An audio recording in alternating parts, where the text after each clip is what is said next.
Pernah kepikiran nggak sih gimana sebenarnya dunia digital yang kita pakai tiap hari ini diatur? Mulai dari aplikasi gratisan di HP sampai karir impian di bidang teknologi, semuanya itu punya aturan mainnya sendiri. Nah, hari ini kita bakal bongkar peta rahasianya biar kita semua bisa lebih jago navigasi di dunia teknologi yang seru ini. Coba deh, renungin sebentar. Tiap hari kita download aplikasi yang katanya gratis. Tapi, apa benar nggak ada harga yang kita bayar? Di balik kata gratis itu, ada dunia lisensi dan aturan yang rumit banget. Dan pertanyaan inilah yang bakal jadi pintu masuk kita ke pembahasan yang lebih dalam. Oke, ini dia rute kita hari ini. Kita mulai dari dasarnya dulu, yaitu aturan main dalam berkreasi digital. Terus, kita akan bedah jenis-jenis software, ngintip aturan hukumnya, lihat peluang karir yang keren-keren, dan di akhir ada tantangan kecil buat kamu. Siap? Yuk, kita mulai. Oke, bagian pertama. Gak peduli kamu itu programmer, desainer, atau cuma pengguna biasa, penting banget buat tahu aturan main di dunia digital. Dan semuanya itu berawal dari 4 huruf ini. Haki. Sebenarnya apa sih itu? Jadi, haki itu apa sih? Gini deh, bayangin kamu nggak bakalkan ngambil buku dari toko tanpa bayar. Nah, haki itu menerapkan prinsip yang sama buat dunia digital. Ini adalah cara hukum buat melindungi karya para kreator, mulai dari kode program sampai desain grafis, biar mereka dapat pengakuan dan juga hasil yang layak dari kerja keras mereka. Sekarang, kita masuk ke dunia software. Anggap aja lisensi itu kayak menu dengan berbagai pilihan rasa. Ada yang premium dan harus bayar, ada yang benar-benar gratis, ada juga yang modelnya coba dulu baru beli. Kelihatannya sih mirip, tapi aturannya beda jauh. Yuk, kita cicipi satu persatu. Mari kita lihat dua model utamanya. Pertama, ada software komersial. Ini tuh kayak resep rahasia restoran bintang 5. Kamu bisa nikmatin makanannya, tapi resepnya, wah, dikunci rapat-rapat. Sebaliknya, ada open source. Ini ibarat buku resep masakan komunitas. Siapa aja boleh lihat resepnya, ngubah-ngubah dikit, bahkan ngebagiin versi baru buatan mereka sendiri. Tapi jangan salah, kata gratis itu punya banyak rasa. Ada yang namanya freeware kayak WhatsApp gitu, kamu bisa pakai sepuasnya tanpa bayar, tapi resepnya tetap rahasia. Terus ada shareware, contohnya WinRAR. Ini tuh intinya kayak test drive. Kamu boleh coba gratis sebentar, tapi kalau masa cobanya habis, ya diharapkan bayar buat lanjutin. Nah, ini rangkuman singkatnya biar gampang diingat. Kuncinya ada di dua hal, biaya dan akses ke kodenya. Software komersial dan shareware itu kodenya tertutup. Kalau open source, bebas banget. Dan freeware, walau gratis, kodenya tetap dikunci. Beda sama open source ya. 4 ide kunci ini penting banget buat dipegang. Oke, paham jenis-jenis lisensi itu satu hal. Tapi semua itu berjalan di dalam sebuah bingkai hukum. Nah, di Indonesia, kita punya aturan main yang jelas, yang fungsinya kayak rambu-rambu lalu lintas di jalan tol digital kita. Intinya, ada 2 pilar hukum utama nih. Pertama, UU Hak Cipta. Ini jadi tameng buat para kreator, programmer, seniman, penulis, biar karya mereka nggak dibajak seenaknya. Kedua, ada UU ITE. Ini tameng buat kita semua sebagai pengguna, ngelindungin kita dari kejahatan siber kayak penipuan dan hoax. Jadi, satu buat yang bikin, satu buat yang pakai. Dua-duanya super penting.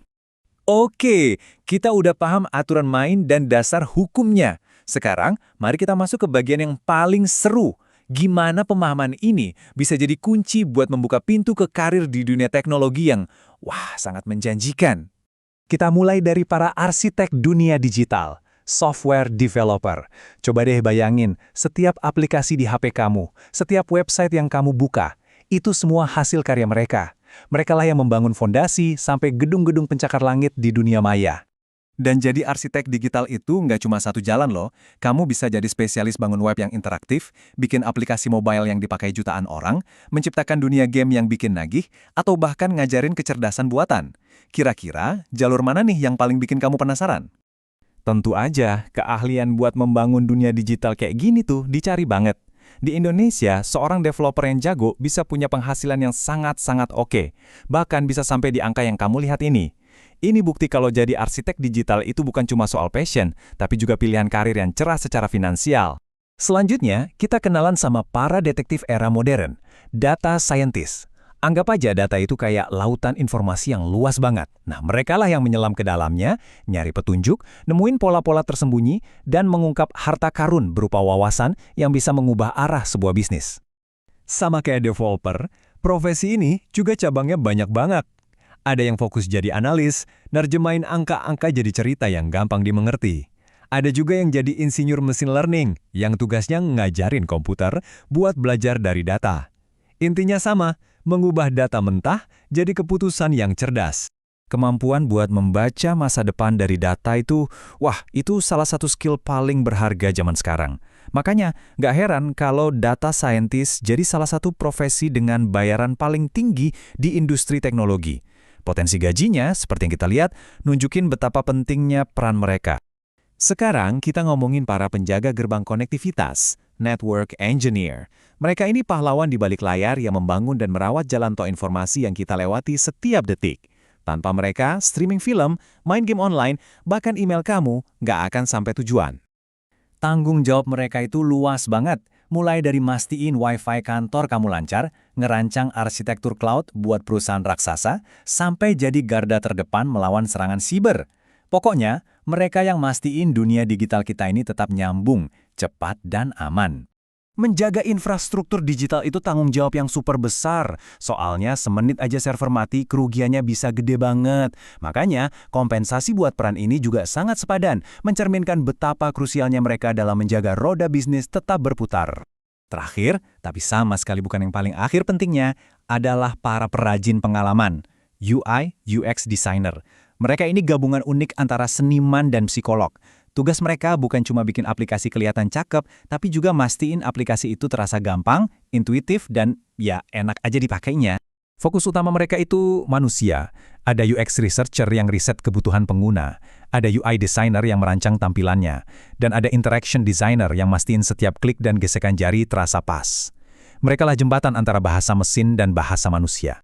Di pasar yang makin rame, aplikasi dengan pengalaman pengguna terbaiklah yang bakal menang. Itulah kenapa kemampuan merancang pengalaman yang mulus dan menyenangkan ini harganya mahal. Ini jalur karir yang cocok banget buat kamu yang kreatif, punya empati, dan pastinya sangat menguntungkan. Jadi, kita sudah bongkar aturan main, dasar hukum, dan berbagai peluang karir yang luar biasa di dunia digital. Peta sudah ada di tanganmu. Sekarang pertanyaannya bukan lagi apa aja yang bisa dilakuin, tapi apa yang akan kamu bangun. Anggap saja dunia digital ini kanvas kosong. Saatnya mulai melukis masa depanmu.